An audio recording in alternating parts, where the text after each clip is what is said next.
नमस्कार दोस्तों, आर्य न्यूज देख रहे हैं आप और मैं हूं आपके साथ ऋषभ चौहान। लोकसभा चुनाव दहलीज पर हैं, जल्दी दस्तक देने वाले हैं और इसी को देखते हुए अब सभी राजनीतिक दल जो हैं वो अपनी तैयारियां जोर शोर से पूरी करने लगे हैं। रैलियां हो रही हैं, रोड शो हो रहे हैं और इस वक्त नेता लोग जो हैं वो जनता के बीच पहुंच रहे हैं क्योंकि जनता को रिझाना जो है।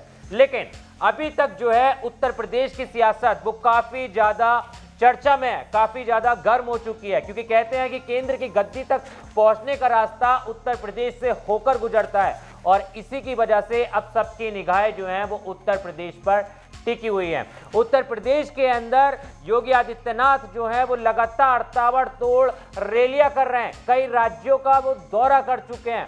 वहीं इंडिया गठबंधन यानी राहुल गांधी हो या फिर अखिलेश यादव हो, वो भी कई जिलों में जा रहे हैं, लोगों से संवाद कर रहे हैं, लोगों के साथ जाके बातें कर रहे हैं और अपनी जनसभाएं कर रहे हैं। लेकिन यहां पर एक पार्टी ऐसी थी जिसका नाम है बीएसपी यानी मायावती की बसपा।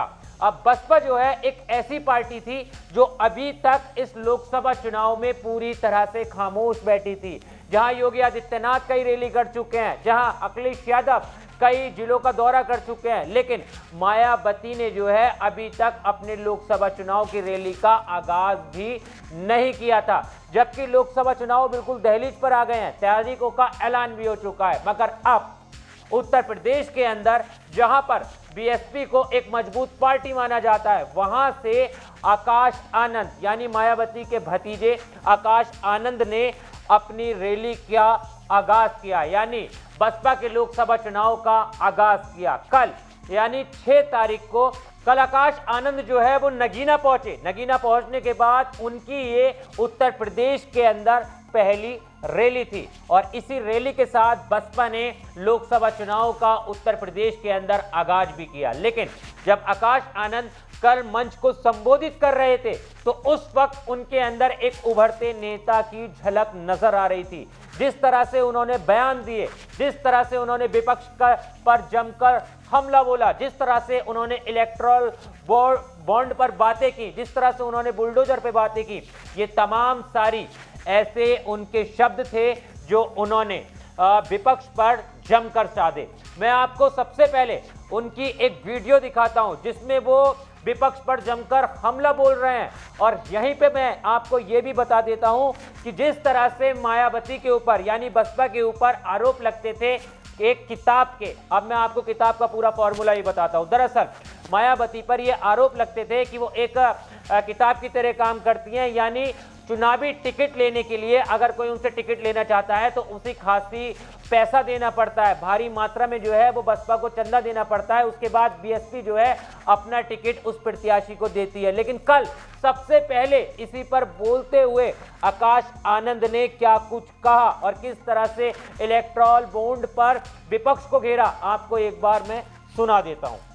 क्या आप जानते हैं किस पार्टी का नाम इलेक्टोरल बॉन्ड्स के चिट्ठे में नहीं आया? साथियों, आपकी बीएसपी सही कहा।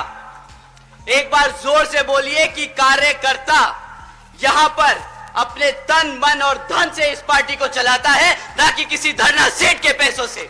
तो देखा आपने, कल आकाश आनंद ने सबसे पहले इलेक्टोरल बॉन्ड पे बात करते हुए पक्ष पर जो है वो जमकर हमलावर हुए और जमकर जो है उन्होंने कमियां निकाली। उन्होंने बताया कि किस तरह से सिर्फ बसपा को जो है वो अभी तक चंदा नहीं मिला है, बाकी सारी पार्टियां जो हैं वो इलेक्टोरल बॉन्ड के नाम पे चंदा ले चुकी हैं। इसके बाद यहां पर आकाश आनंद जो है राज्य सरकार पर भी काफी ज्यादा हमला बोला। उन्होंने राज्य सरकार पर आरोप लगाए, यहां तक कि जो योगी सरकार है, जो उनका बुलडोजर मॉडल उत्तर प्रदेश के अंदर चलता है, उस पर भी वो खासा नाराज नजर आए और उन्होंने बुलडोजर पर सवाल उठाते हुए क्या कुछ कहा, एक बार आप वो भी सुन लीजिए। यहाँ के मुख्यमंत्री जी एक दिन नोटिस जारी करते हैं कि आज से लड़कियों को शाम को 8 बजे के बाद से प्राइवेट इंस्टीट्यूट्स में क्लासेस लेना मना है।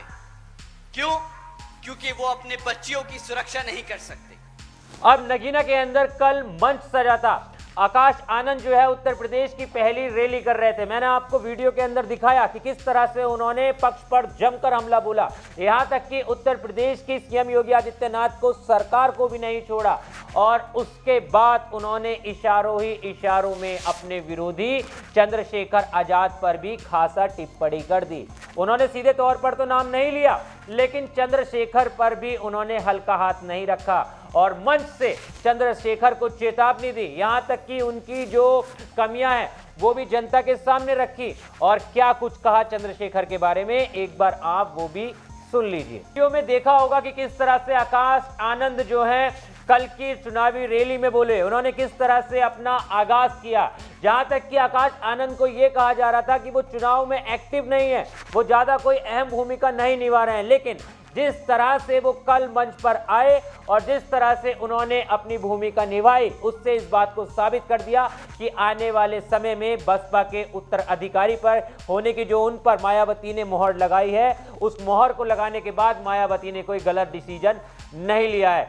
आपने देखा होगा कि किस तरह से जो है वो मायावती के अंदाज में ही दलितों के हित की बात कर रहे थे, विपक्ष पर हमलावर थे। लेकिन यहां पर कल जो उन्होंने रैली की वो की उत्तर प्रदेश की नगीना लोकसभा सीट से। अब नगीना लोकसभा सीट से रैली करने का सबसे अहम जो कारण था वो ये था कि इस वक्त जो है नगीना सीट बसपा के खाते में है और ये जो है सीट बसपा का गढ़ भी मानी जाती है। मैं आपको यहाँ का समीकरण भी बता देता हूँ। दरअसल यहाँ पर जो है 22% जो है वो दलित वोटर हैं और 28% जो है वो मुस्लिम वोटर हैं। और पिछली बार जब साल 2019 में अखिलेश यादव और मायावती साथ मिलकर चुनाव लड़े थे तो यहां से इस सीट पर बसपा ने कब्जा किया था।